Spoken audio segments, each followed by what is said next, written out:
Good morning everybody. आज अपन agriculture के most question पढ़ेंगे जो जेट आईसीआर बीएचयू एग्जाम के लिए बहुत मोस्ट है।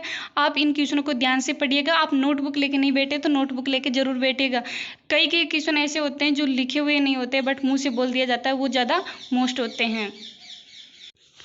फर्स्ट क्वेश्चन है कि फल वृक्षों की लगाने की षष्ठभुजाकार विधि में वर्गाकार विधि की अपेक्षा कितने प्रतिशत पौधे लगाए जाते हैं। मतलब जो षटभुजाकार विधि होती है उसकी अपेक्षा, मतलब जो षटभुजाकार विधि और वर्गाकार विधि, अब षटभुजाकार विधि में 6 कोने होते हैं, 6 पौधे लगते हैं, वर्गाकार विधि में 4 पौधे लगते हैं। तो ये बोल रहा है कि वर्गाकार विधि की अपेक्षा कितने प्रतिशत पौधे अधिक लगाया जाता है षटभुजाकार विधि में। तो ऑप्शन है यहाँ पे 5%, 10%, 15% व 20%। तो इसमें राइट आंसर होगा वो 15% होगा। षटभुजाकार विधि में अधिक पौधे लगाए जाते हैं तो 15% लगाया जाता है। अब यहाँ पे सेकंड क्वेश्चन है कि बकरे के मांस को क्या कहते हैं। तो यहाँ पे ऑप्शन है बीफ, चेवन, पोर्क व मटन। जो बीफ कहते हैं वो गाय के मांस को कहते हैं, चेवन बकरी के मांस को कहते हैं, और पोर्क मतलब सूअर के मांस को कहते हैं, और जो मटन कहते हैं वो भेड़ के मांस को कहते हैं। तो यहाँ पे क्वेश्चन क्या पूछ रहा है कि बकरे की मांस को क्या कहते हैं, तो उसको कहते हैं चेवन। यहाँ पे किसी क्वेश्चन से रिलेटेड कोई मोस्ट क्वेश्चन बनता है तो वो क्वेश्चन भी अपन पढ़ेंगे, तो आप वीडियो को ध्यान से पढ़िएगा। नेक्स्ट क्वेश्चन है कि दुहल पर्पज वाली गाय की नस्ल कौन सी है। अब दुहल पर्पज का मतलब क्या होता है, मतलब 2 उद्देश्य से, मतलब 2 काम के लिए, एक तो मिल्क के लिए, दूध देने के लिए, एक भार ढोने के लिए पाली जाती है, उसे दुहल पर्पज कहते हैं। मतलब 2 उद्देश्य वाली गाय की नस्ल कौन सी है। ऑप्शन है गिर, थारपारकर, साहिवाल व नागौरी नस्ल। जो यहाँ में दुअल पर्पज वाली नस्ल है वो साहिवाल है। अब साहिवाल गाय को लोला नाम से भी जाना जाता है। तो क्वेश्चन आ सकता है कि लोला नाम से गाय की कौन सी नस्ल को जाना जाता है, तो वो साहिवाल को जाना जाता है। अब इसे लोला नाम से इसलिए जाना जाता है क्योंकि इसका शरीर ढीला और मुलायम त्वचा का होता है, इसलिए इसे लोला नाम से जाना जाता है।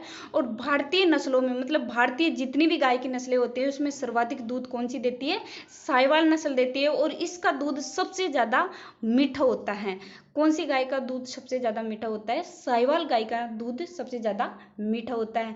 मैंने गाय की जितनी भी नस्ल है, मतलब काउ ब्रीडिस है, उनकी ट्रिक सहित और भी वीडियो बना रखे हैं।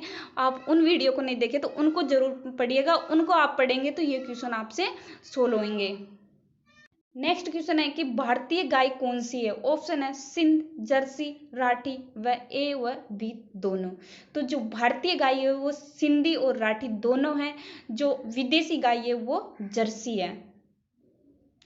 नेक्स्ट क्वेश्चन है कि ड्राउट पर्पज, मतलब ड्राउट पर्पज को हिंदी में कहते हैं भारी नस्ल, मतलब भारवाक नस्ल वाली कौन सी नस्ल है। ये ऑप्शन दे रखे हैं, इनमें ड्राउट पर्पज वाली नस्ल कौन सी है। ऑप्शन है नागौरी, मालवी, अमृतमहल या उपयुक्त सभी। जो भारवाक नस्ल होती है, भार ढोने के लिए पाली जाती है मुख्य रूप से, वो तीनों होती है, नागौरी भी होती है, अमृतमहल भी होती है और मालवी भी होती है। तो इसमें राइट आंसर होगा वो उपयुक्त सभी होगा। इनको याद करने की, ये ड्राउट पर्पज वाली नस्ल होती है, मुख्य रूप से ये 3 होती है। इनको याद करने की ट्रिक है अमन। अमन किसी का नाम है, वो बहुत भारा है, भारा है। तो मतलब भारा मतलब भारवाहिक नस्लें। अमन मतलब ए मिस अमृतमहल, मैं मिस मालवी, न मतलब नागौरी। तो ऐसे आप ट्रिक सहित याद करोगे तो ज़्यादा बेटर रहेगा। आप मेरे पिछले वीडियो जरूर देखिएगा, उनसे आपको ट्रिक सहित कवरेज याद हो जाएगी। नेक्स्ट क्वेश्चन है कि सवाई चाल व तेज दौड़ने वाले भेल होते हैं। मतलब सवाई चाल व तेज दौड़ने वाले भेल कौन सी गाय के होते हैं। ऑप्शन है गिर नस्ल के, साहिवाल के या नागौरी के या फिर जर्सी गाय के।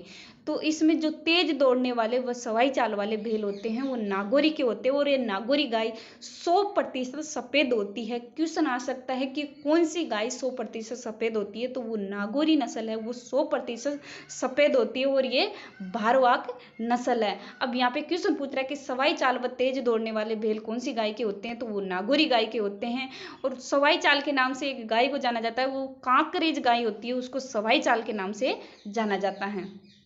नेक्स्ट क्वेश्चन है कि राष्ट्रीय जैविक खेती संस्थान कहाँ पे हैं।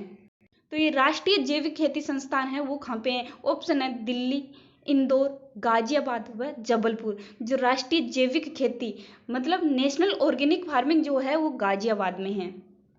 नेक्स्ट क्वेश्चन है कि चूहा नियंत्रण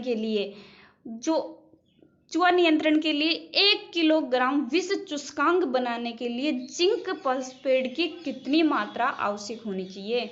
मतलब आप चूहों को कंट्रोल करने के लिए घरों में बहुत सारे चूहे होते हैं, वो बहुत अधिक मात्रा में नुकसान पहुंचा देते हैं कभी कभी, तो इसलिए उनको जो नियंत्रण करने के लिए जिंक फॉस्फेट यूज किया जाता है, तो उसकी कितनी मात्रा यूज की जाती है, वो 220 ग्राम, 40 ग्राम, 200 ग्राम व 300 ग्राम। तो इसमें राइट आंसर है 20 ग्राम।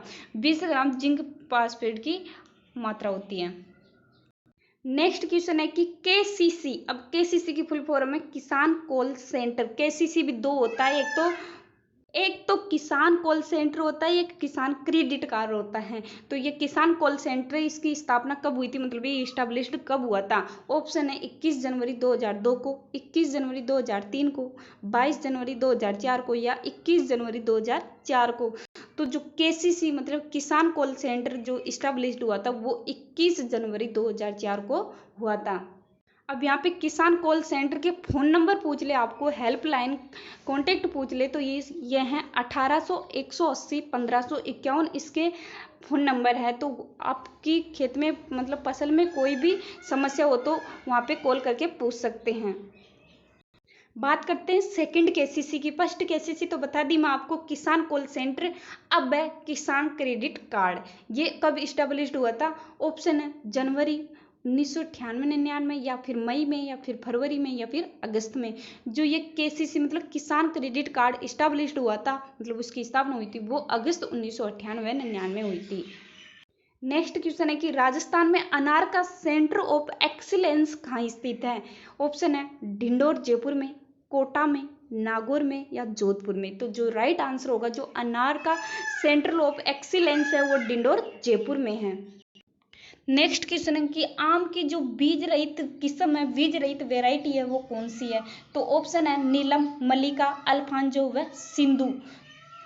जो मैंगो की बीज रहित वेराइटी है वो सिंधु है। यह पूरे विश्व की पहली बीज रहित किस्म है। तो क्वेश्चन आ सकते हैं कि पूरे विश्व की पहली बीज रहित जो वेराइटी है वो कौन सी है, सिंधु।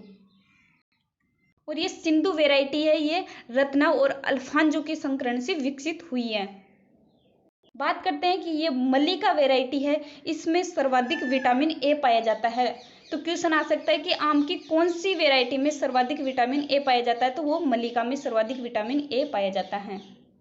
नेक्स्ट क्वेश्चन है कि आम के पौधों के लगाने का जो उपयुक्त समय होता है वो कौन सा होता है। जो आम के पौधे लगाते हैं उसका उपयुक्त समय कौन सा होता है। ऑप्शन है अप्रैल, जून, जुलाई व मई। तो जो राइट आंसर होगा इसमें जुलाई होगा। बरसात के दिनों में आम के पौधे लगाते हैं तो वो अच्छा होता है, उनकी ग्रोथ भी अच्छी होती है। जो मतलब इनका नया पौधा लगाने का जो उपयुक्त समय होता है वो जुलाई अगस्त होता है। तो यहाँ पे ऑप्शन में तो जुलाई दे रखा है, तो राइट आंसर जुलाई होगा। और आम में से सबसे ज्यादा क्वेश्चन पूछते हैं कि आम की प्रवर्धन की विधि कौन सी है। अब आम की प्रवर्धन की 3 विधि है, एक तो विनियर ग्राफ्टिंग, एक इपिकोटाइल ग्राफ्टिंग, एक इनार्चिंग। जो नई विधि है वो इपिकोटाइल ग्राफ्टिंग है, वरना जो सबसे अधिक प्रचलित विधि है वो विनियर ग्राफ्टिंग है। तो ये क्वेश्चन आपको जरूर याद रखिएगा। आप हमारे चैनल को सब्सक्राइब नहीं किए तो सब्सक्राइब कर लीजिएगा, अपने फ्रेंड के पास जरूर शेयर कीजिएगा और आप ध्यान से पढ़िएगा। नेक्स्ट क्वेश्चन है कि राजस्थान में देसी गुलाब की खेती किस जिले में सबसे अधिक किया जाता है। अब राजस्थान में जो देसी गुलाब की खेती की जाती है वो कौन से डिस्ट्रिक्ट में सबसे ज्यादा की जाती है। ऑप्शन है उदयपुर, बीकानेर, अजमेर व जयपुर। जो राजस्थान में देसी गुलाब की खेती की जाती है वो सबसे ज्यादा अजमेर में की जाती है। तो राइट आंसर होगा यहाँ पे अजमेर। अब नेक्स्ट क्वेश्चन है कि भारत में FYM, अब सबसे पहले देखते हैं कि ये FYM क्या होता है। ये फार्म यार्ड मेन्यूर होता है, मतलब गोबर की खाद होता है। तो क्वेश्चन है कि भारत में जो FYM बनाने की सर्वाधिक प्रचलित विधि है वो कौन सी है। ऑप्शन है नाली विधि, ढेर विधि व दोनों, नाली व ढेर या दोनों या कोई नहीं। तो जो इसमें राइट आंसर होगा वो ढेर विधि होगा, क्योंकि भारत में मतलब इंडिया में जो गोबर की खाद सर्वाधिक प्रचलित विधि है वो ढेर विधि है। ढेर लगा के गोबर की खाद बनाया जाता है। और गोबर की खाद इतनी उपयोगी होती है, जो उर्वरक यूज करते हैं, उर्वरक तो अपनी भूमि को फर्टिलिटी तो बढ़ाते हैं, बट वो कुछ समय के लिए बढ़ाते हैं। जो गोबर की खाद होती है FYM होती है, जो मतलब धीरे धीरे उनको पोषक तत्व प्रदान करती है। ये एक साथ नहीं करती, ये धीरे धीरे इसका प्रभाव 2-3 साल तक अपने खेत में बना रहता है।